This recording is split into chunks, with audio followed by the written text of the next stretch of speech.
우리 하나님 말씀 에베소서 2장 1절로 10절 말씀입니다. 신약성경 310면 에베소서 2장 1절로 10절 말씀 보시겠습니다. 에베소서 2장 1절로 10절. 우리 한 절씩 교독하시겠습니다. 그는 허물과 죄로 죽었던 너희를 살리셨도다.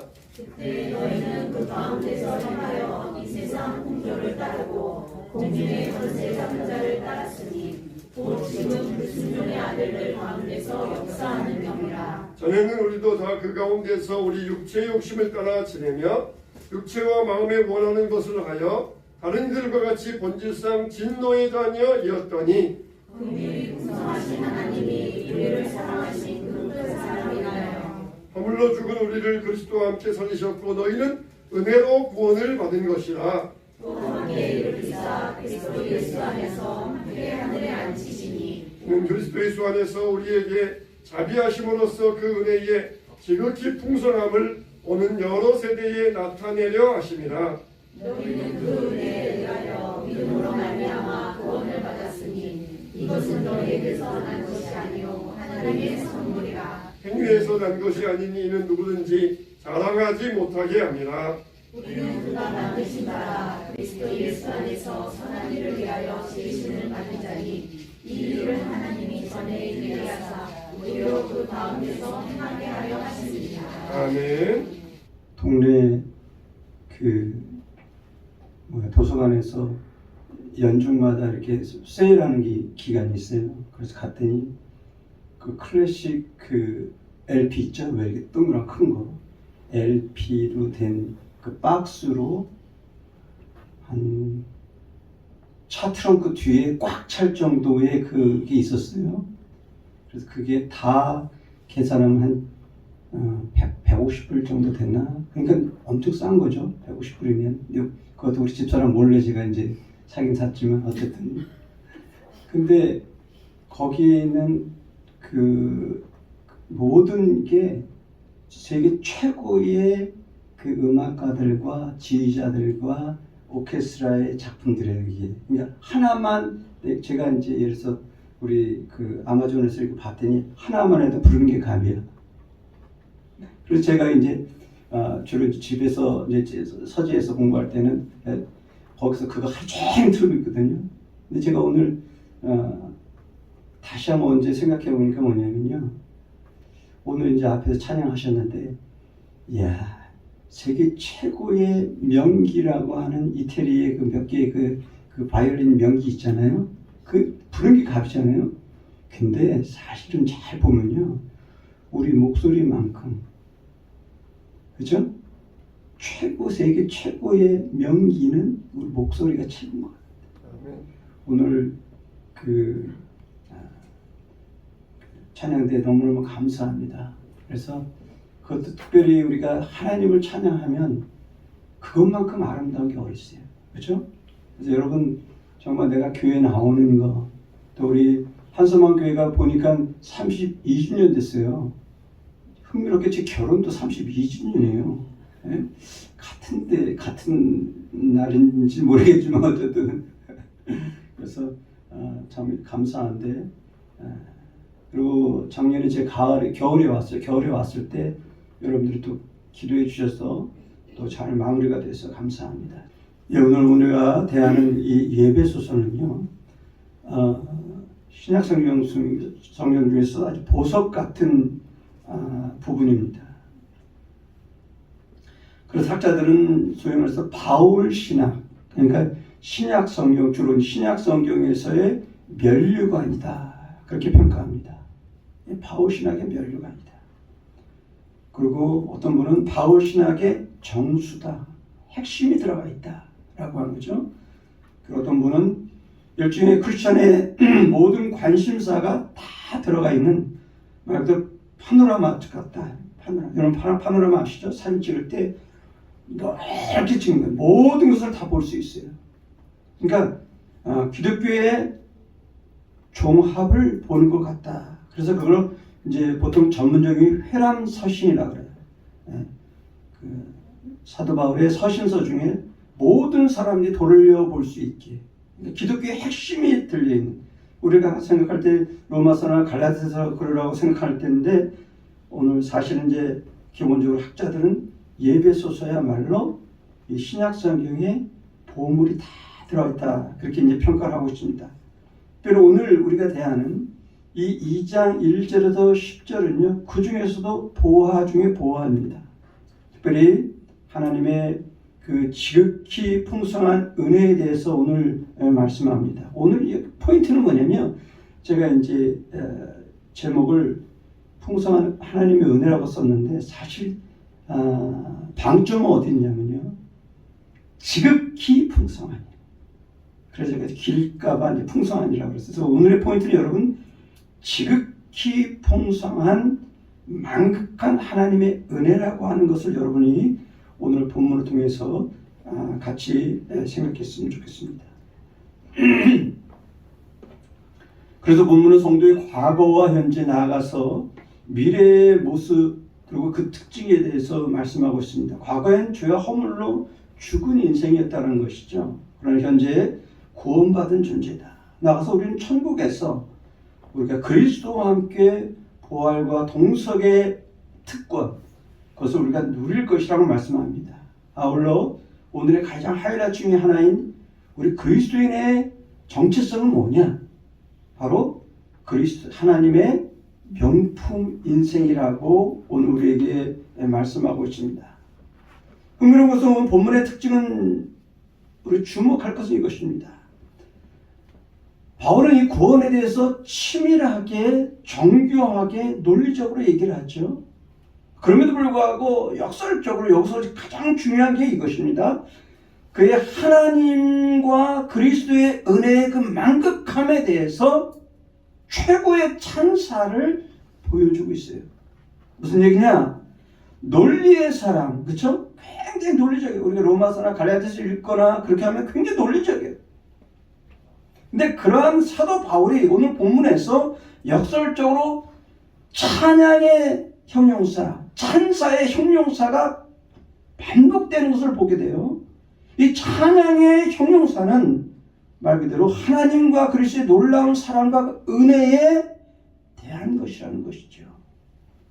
따라서 우리가 본문을 대하면서 그리스도의 구원의 은혜에 감사할 뿐만 아니라, 우리가 이제 수감사주일인데 감사할 뿐만 아니라 중요한 건 뭐냐? 바로 이것입니다. 하나님과 그리스도의 만극한 사랑, 그 은혜에 우리는 감격 감사해야 할 것을 말하고 있는 것이죠. 그러니까 우리가 오늘 감사절이지만, 매주 감사절이지만, 감사의 동기가 뭐냐? 근원이 뭐냐? 이유가 뭐냐를 우리가 알지 못하면 감사가 공허한 것입니다. 그래서 오늘 본문을 통해서 우리에게 주는 주제가 이것입니다. 성도는 우리 기독교가 사랑과 은혜의 종교임을 알고 그리스도의 명품 인생으로서 경주해야 된다는 것이죠. 자, 한번 따라합시다. 성도는 기독교가 사랑과 은혜의 종교임을 알고 그리스도의 명품 인생으로서 경주해야 한다라고 하는 것입니다. 그렇죠? 첫 번째는 뭐냐? 기독교가 뭐냐? 사랑과 은혜의 종교라고 하는 거예요. 그리고 그리스도의 명품 인생이라는 거, 우리는. 그리고 우리는 그거에 따라서 경주해야 된다는 것을 말씀하고 있습니다. 오늘 본문을 통해서 구체적으로 한번 말씀을 보겠습니다. 몇 가지 교훈을 보면, 첫 번째, 기독교는 죄에 대한 종교라고 하는 것입니다. 한번 따라합시다. 기독교는 죄에 대한 종교이다. 1절에서 3절을 보시면 성도의 과거가 나옵니다. 성도의 과거의 특징은 뭐냐? 진노의 자녀였다라고 오늘 본문을 말씀합니다. 1절 보시면 본문의 주제 진술이에요. 죽었던 생명이 살게 되었다, 이렇게 말씀합니다. 과거에 죽었으나 현재는 어떻게 했다? 살게 되었다. 구원을 받았다는 것이죠. 2절 3절을 보시면 1절을 부연 설명하면서 적나라한 죄인의 모습을 얘기합니다. 자, 보세요. 마치 로마서 1장의 죄성을 보여주는 그 묘사처럼 그렇게 얘기하고 있어요. 2절에 불순종의 자녀였다. 3절에 본질상 진노의 자녀라는 거, 소망이 없다는 거죠. 이처럼 기독교는 죄에 대한 진지한 종교였고 성도의 과거는 진노의 자녀였다라고 본문은 우리에게 말씀합니다. 자, 두 번째는 기독교는 사랑과 은혜의 종교임을 말씀합니다. 한번 따라합시다. 기독교는 사랑과 은혜의 종교이다. 4절에서 9절을 보시면 성도의 현재가 나옵니다. 앞에는 성도의 과거였고요. 지금은 성도의 현재입니다. 현재의 특징은 뭐냐? 구원받은 하나님의 자녀라고 지금 말씀하고 있습니다. 그럼 4절을 보시면 3절 끝에서 4절은 논리상의 역전이 드러납니다. 자, 보세요. 3절에서 뭐라고 합니까? 본질상 진노의 자녀이었더니 라고 얘기해서 긍휼이 풍성한 하나님이에요. 이거는 이제 원문상의 의미를 보시면 그러나라고 하는 중간 그러나라고 하는 역전의 단어가 나오는 거예요. 영적 암흑의 터널을 지나서, 그렇죠? 진노의 터널을 지나서 광명의 빛으로 나오는 역전의 상태를 얘기하는 거예요. 로마서 3장 21절도 똑같은 거예요. 그 앞에서는 죄인의 모습의 적나라한 모습을 얘기합니다. 그러고 나서 하나님 앞에 죽을 수밖에 없는 인생이었지만 그러나 이렇게 얘기해요. 오늘 본문도 마찬가지인 거예요. 말 그대로 역전의 논리를 얘기합니다. 승리의 논리를 얘기합니다. 하나님의 역전의 논리를 우리에게 지금 선포하는 거예요. 다시 말씀드리면 하나님의 계획을 얘기하는 거예요. 죽을 수밖에 없는 인생에게 하나님이 놔두지 않고 하나님이 개입하신 거예요. 그러면서 구원의 동기를 분명히 우리에게 말씀합니다. 기독교는 사랑의 종교라고 우리에게 말씀합니다. 4절 보세요. 단순히 사도 바울은 구원이 감사이기도 하지만 더 중요한 건 뭐냐? 동기라고 얘기해요. 동기. 그 동기는 뭐냐? 말씀드린 대로 그렇게 논리적인 사도 바울이 논리를 포기할 정도로 최고의 형용사를 사용하면서 하나님의 사랑을 찬양 찬송하고 있습니다. 자, 4절 보세요. 긍휼이 풍성하신 하나님, 그 큰 사랑을 인하여, 여러분 사랑이 아닙니다. 그 큰 사랑. 그냥 긍휼의 하나님이 아니에요. 풍성하신 하나님입니다. 7절 보세요. 지극히 풍성한 그리스도의 은혜라고 얘기합니다. 여러분 3장 8절을 보세요. 측량할 수 없는 그리스도의 풍성함이라고 얘기해요. 같은 표현이에요. 같은 논리예요. 자 보세요. 로마서 11장 33절이 하이라이트. 자 보세요. 로마서 1장 11장 33절이 이렇게 합니다. 하나님께서 이스라엘을 구원하신 논리가 자기 관점이 볼 때 이해가 안 되는 거예요. 인간의 한계를 초월하는 은혜라고 찬양하라는 장면이 나와요. 뭐라고 이렇게 얘기합니다. 깊도다. 하나님의 지혜와 지식의 풍성함이요 그의 판단은 헤아리지 못할 것이며 그의 길은 찾지 못할 것이로다. 이해할 수 없는, 측량할 수 없는, 헤아릴 수 없는 그 풍성한 하나님의 지혜와 은혜와 능력을 얘기해요. 여러분 주목할 것 사도 바울은 여기서 7절 8절에서 오늘 본문의 7절 8절에서 성부 하나님의 그 큰 사랑에 지금 압도당한 거예요.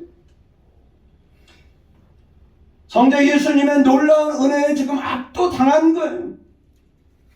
자, 그렇다면 우리 모든 성도들도 이 말씀 앞에 은혜가 무엇인지 우리는 먼저 알아야 돼. 그래서 맛을 봐야 돼. 그걸 경험해야 돼. 하나님 우리의 그걸 챌린지하는 거예요. 그렇게 논리적이고 지성적인 사도 바울이 자기의 언어를 초월하는, 자기의 능력을 초월하는 하나님의 은혜와 사랑 앞에 지금 논리로도 불가능한 하나님의 찬양과 영광을 지금 말씀하고 있는 거예요. 한없는 감사를 말씀하고 있는 거예요. 근데 이 말씀을 읽으면서 냉랭했다. 이건 우리 개인이 뭔가 잘못된 거예요.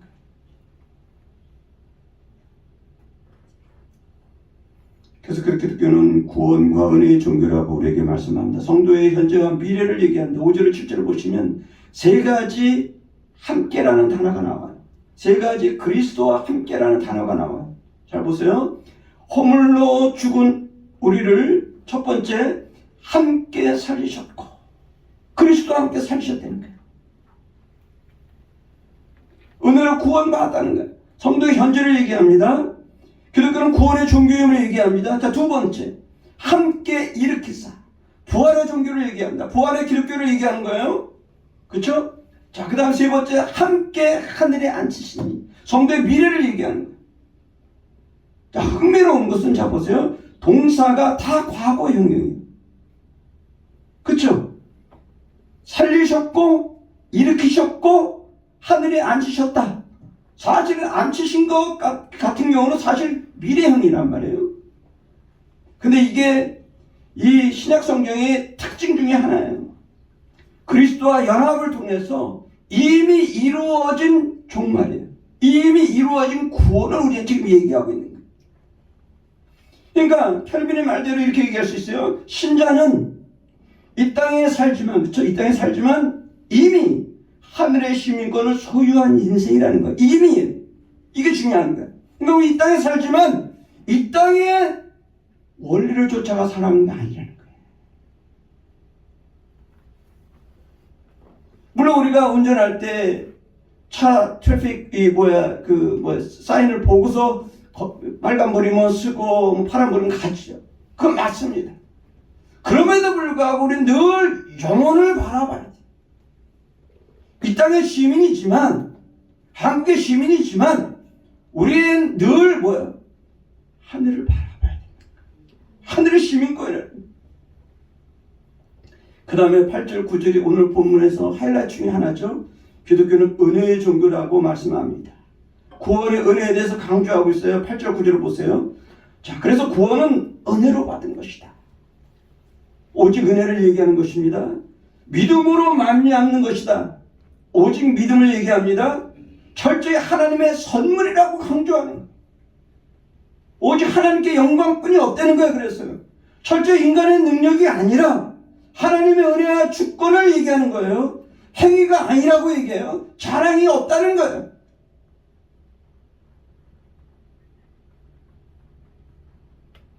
구원의 최종 원인은 뭐냐? 오직 은혜라고 하는 거예요.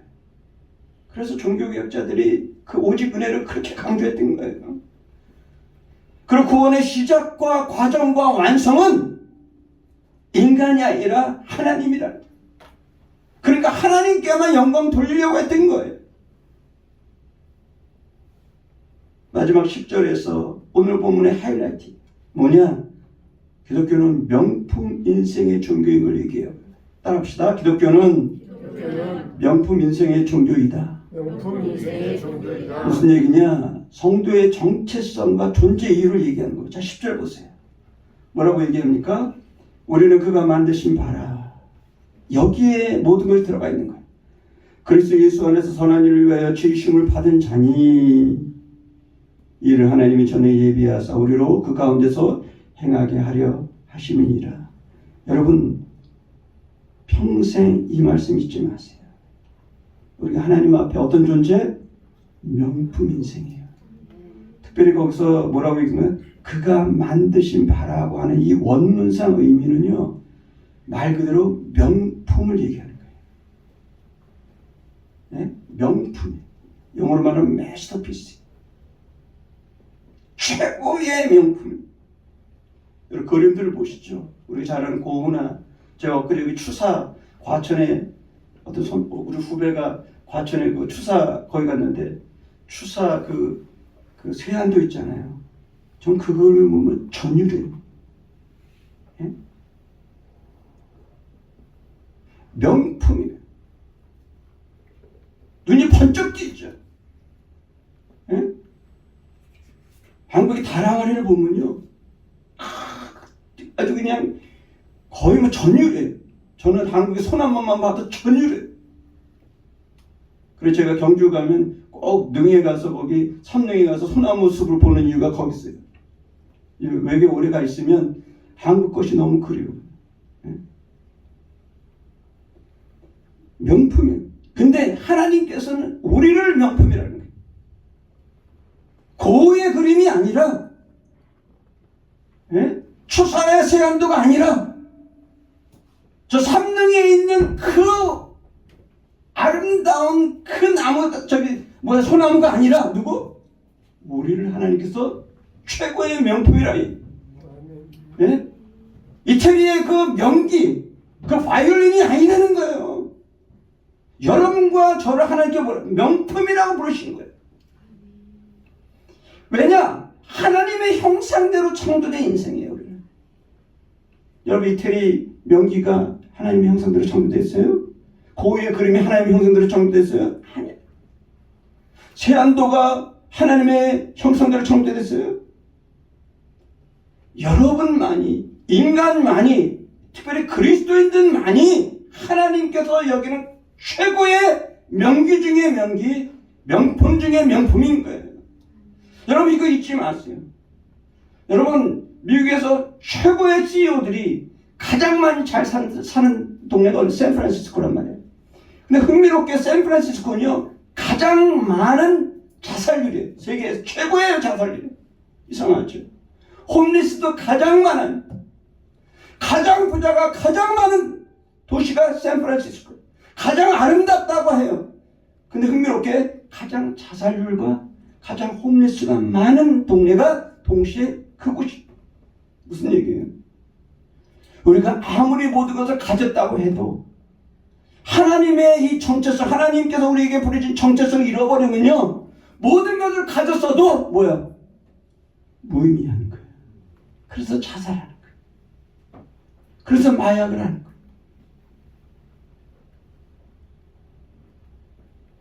여러분, 이거 잊지 마세요.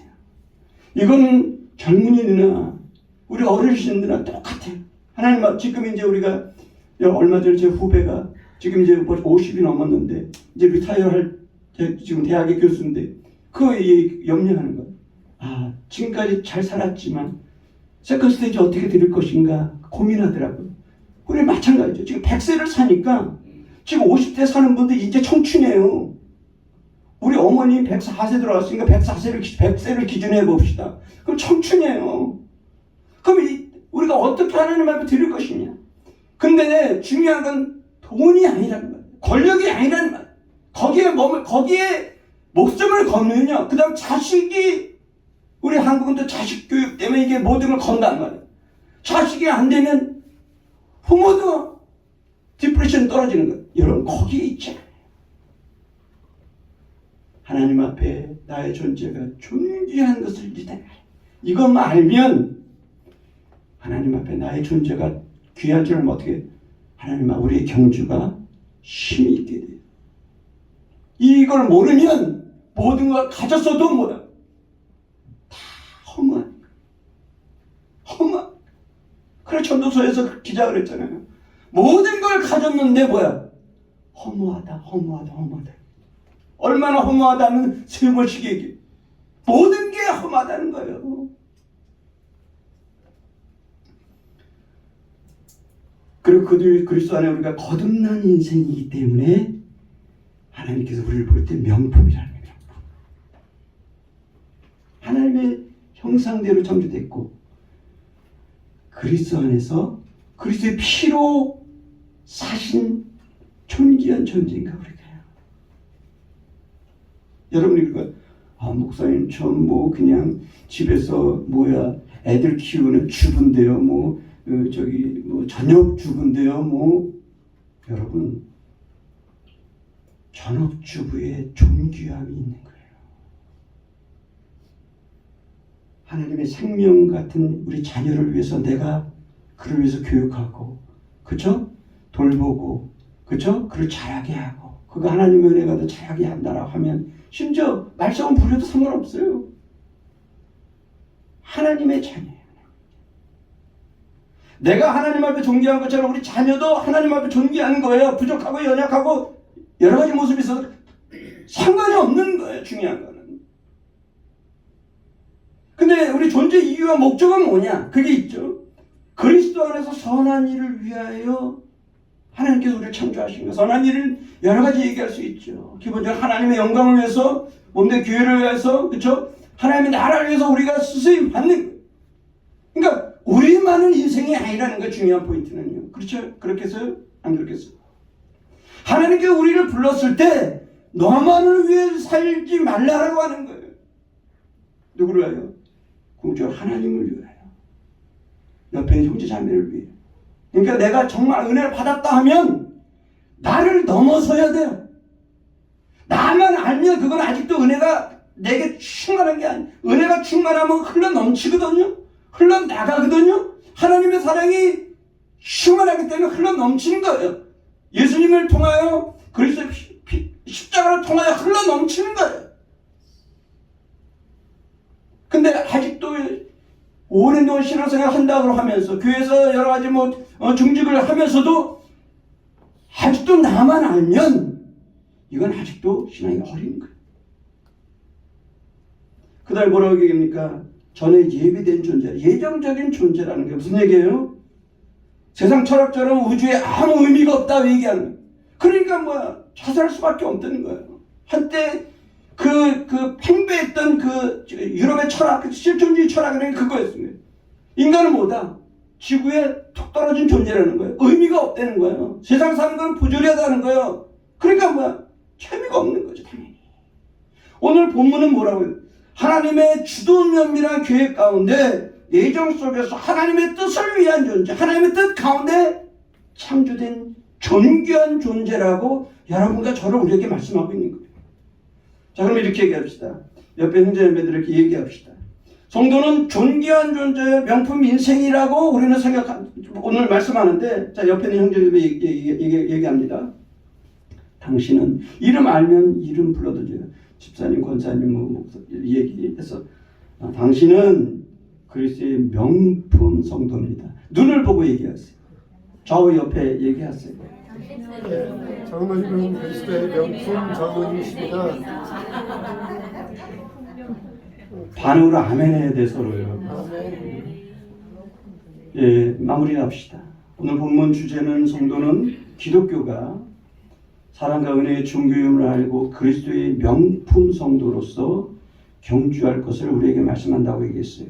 자, 몇 가지 적용점. 첫 번째, 성도의 과거를 기억하라. 나의 모습은 뭐냐? 죄인이었던 것을, 소망이 없던 것을 우리는 기억해야 합니다. 기독교는 죄의 종교라고 말씀드렸어요. 그래서 그러나 우리는 과거의 노예가 돼서는 안 돼. 이제 과거의 노예가 돼서는 안 돼. 과거에 묻혀 있으면 안 돼. 과거에 매여 있으면 안 돼. 나의 연약함 하나님 앞에 십자가에 내려놓고 나가야 돼. 30년이 됐는데 과거 때문에 묶여있는 사람들이 많아요, 생각보다. 두 번째는 성도의 현재를 기억하라는 거예요. 기독교는 구원의 종교임을 말씀드렸어요. 우리의 구원을 우리는 감사해야 돼. 그리고 하나님의 은혜 앞에 우리가 감사해야 돼. 감사절인데 감격이 없다. 이건 내 신앙을 돌아봐야 돼. 아침 저녁으로 우리가 감사가 넘쳐야 돼. 만약에 감사가 넘치지 않는다, 의식적으로 하나님 앞에 감사를 여러분이 찬양을 해야 돼요. 고백을 해야 돼요. 감사를 고백할 때 감사가 넘치는 거예요, 사실. 이런 거예요. 찬양의 가치는 뭐냐? 내가 표현할 때 그것이 찬양이 완성되는 거예요. 내가 아내와 남편한테도 마찬가지예요. 내가 옆에 있는 성도들한테도 마찬가지예요. 내가 그분을 사랑한다고, 그분을 존경한다고, 그분을 정말 아낀다고 하면 표현을 해야 돼. 표현 안 해도 알죠. 근데 표현을 통해서, 찬양을 통해서, 하나님을 향해서 특별히 찬양을 통해서 완성이 되는 거예요. 사랑이 완성되고, 표현이 완성되고, 찬양이 완성되고, 존경이 완성되는 거예요. 사랑이 완성되는 거예요. 표현을 해야 되는 거예요. 그게 찬양의 가치.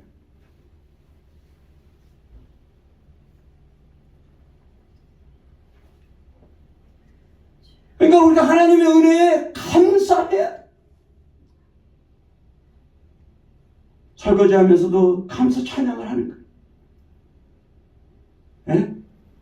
아침에 일어나서 감사하는 거예요. 출근하면서 감사하는 거예요. 문 앞에 나가서 감사하는 거예요. 예? 직장에서도 감사하는 거 시작할 때. 차를 탈 때 운전을 시작할 때 감사하는 거예요. 마무리했을 때도 감사, 집에 도착했을 때도 감사해요. 자기 전에 감사해요. 밥 먹을 때 감사하는 거예요. 감사할수록 하나님께서 감사를 넘치게 하는 거예요. 무엇보다도 하나님께서 우리를 불러주 이 은혜를, 구원의 은혜를 우리가 감사해야 돼. 세 번째는 성도의 미래를 기억하라는 거예요. 우리는 장차 그리스도와 함께 천국에서 우리가 부활과 함께 그 다음에 함께 앉는 특권을 누리겠다는 거예요. 그러니까 성도는 이 땅에 사는 순례자예요. 순례자. 천국을 향한 순례자에 불과한 거예요. 그러니까 우리는 이 땅에 너무 집착해서는 안 되는 거예요. 이 땅에 거짓된 화려함이 너무 많아요. 우리 젊은이들 여기 계시지만 요새 젊은이뿐만 아니라 어른들도 마찬가지예요. 이 땅에 화려함에 눈멀어서는 안 되는 거예요. 너무 많아. 지금 한국이 잘 살아서 잘 사는 거의 단점은 뭐냐? 너무 화려한 것이 너무 많아. 너무 재밌는 것이 너무 많아. 교회보다 옛날에 교회가 재밌는 게 다 있었어. 그렇죠? 근데 요새 교회보다 재밌는 게 너무 많아. 교회 하나도 재밌어. 여러분 근데 거짓된 화려함에 눈멀어서는 안 돼요. 참된 기쁨, 참된 은혜, 참된 아름다움, 이거를 분별할 줄 알아야 돼요. 네 번째는 기독교는 사랑과 은혜의 종교라고 말씀드렸어요. 이것을 우리는 기억해야 돼요. 하나님의 사랑의 그 풍성함이라고 얘기했어요. 어떤 풍성함? 지극히 풍성함. 다른 말로 하면 만극한 거예요. 측량할 수 없는 그리스도의 은혜의 그 풍성함을 기억해야 돼요.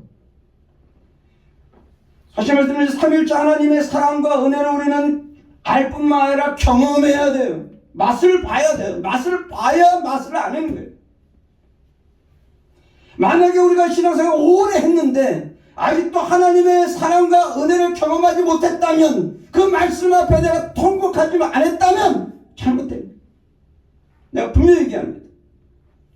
내가 오래도 신앙생활을 했는데 하나님의 은혜 때문에, 내 죄성 때문에 통곡한 경험이 없다. 하나님의 은혜 때문에 감격해서 눈물을 경험한 적이 없다. 그건 잘못해. 우리 신앙을 다시 점검해야 돼. 그래서 이렇게 얘기할 수 있습니다. 하나님의 사랑과 그 은혜의 풍성함을 맛보지 못하는 사람은 어떻게 보면 모든 것을 가졌다고 해도 가장 비참한 성도라고 얘기할 수 있어요. 사도 바울은 오늘 자기의 모든 지혜를 통충동원해서 얘기를 했는데 설명할 수가 없는 거야. 하나님의 풍성한 은혜에 대해서. 그런 은혜를 지금 오늘 목놓아 외치는데 아직도 그 메시지 보면서도, 읽으면서도 감동이 없다. 그럼 오래된 신앙생활 했는데 내 교회에서 중직자를 하고 다 했는데 아직도 그런 감동이 없다. 이거는 내 신앙이 잘못된 거야. 우리 진지하게 나의 신앙을 돌아봐야 돼. 마지막으로 다섯 번째, 성도의 정체성과 존재 이유를 기억하라는 거예요. 나는 누구냐? 얘기했죠? 나는 누구냐?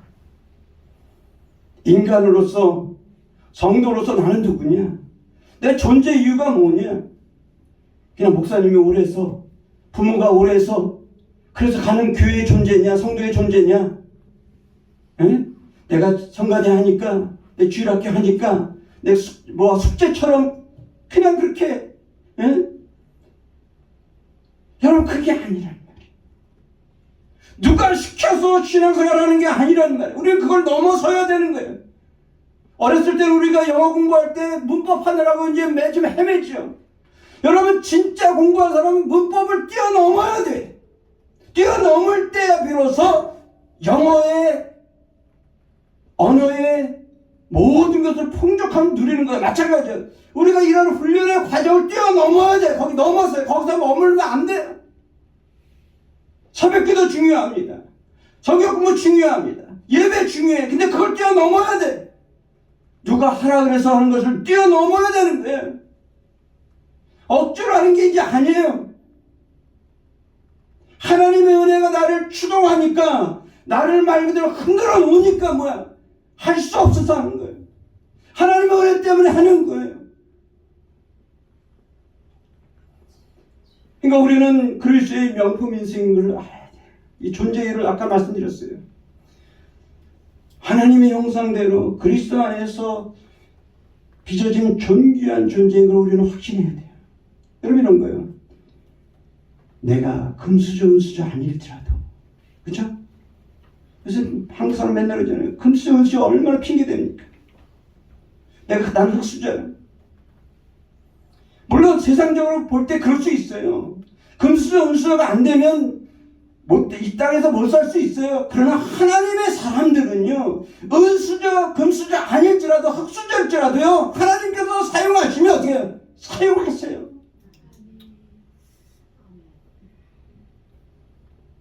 여러분 32년 우리 몸내 교회 했는데, 교회가 생각한 것보다 이런 큰 교회가 되지 않아요. 여러분, 그러나 이 교회 하나님께서 하나님의 은혜가 머무는 것을 우리는 확신해야 돼요. 하나님께 이 교회를 향한 특별한 은혜가 있는 거 우리는 확신해야 돼요. 하나님께서 기뻐하는 건 뭐냐? 사이즈나 사람이나 돈이나 물질이 아닌 거예요. 우리 한국교회 보세요. 지금 외형적으로는 한국에서 세계에서 가장 큰 교회가 지금 서울에 10개 교회가 있어요. 근데 건강하냐고 물어보세요. 좋냐고 물어보세요. 다 손가락 대상이잖아요. 중요한 거는 하나님을 기뻐하고 하나님께 영광 돌리고 하나님 앞에서 하나님의 뜻대로 살아가는 성도와 교회가 중요한 거예요. 말씀이 말씀대로 설파되면 하나님이 기뻐하는 거예요. 시편 139편 14절에 내가 주께 감사함은 나의 지으심이 심히 기묘하심이라. 주께서 하시는 일이 기이함을 내 영혼이 잘 아는데, 여기서의 표현은 뭐냐? 하나님께서 나를 지었는데 뭐야? 심히 기묘하심이라는 거예요. 네? 먼저 설교는 신묘막측이라고 하거든요. 전 그 단어가 좋아. 신기하고 묘하고 측량할 수 없다. 막측이에요. 심지어 이렇게 얘기했어요. 만약에 우리 자식이 기형으로 태어났어도 하나님 보시기에는 그거는 신묘막측한 걸 우리 인정해야 돼요.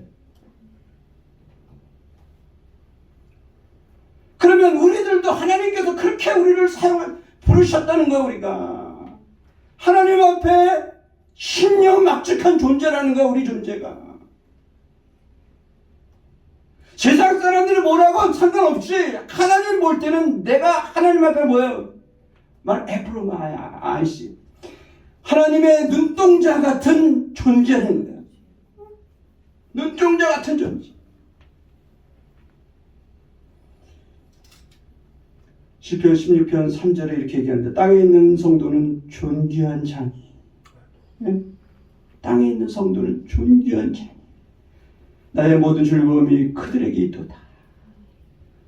다윗의 모든 기쁨이 성도에게 있는 것처럼 하나님의 모든 기쁨이 여러분에게 있는 거예요.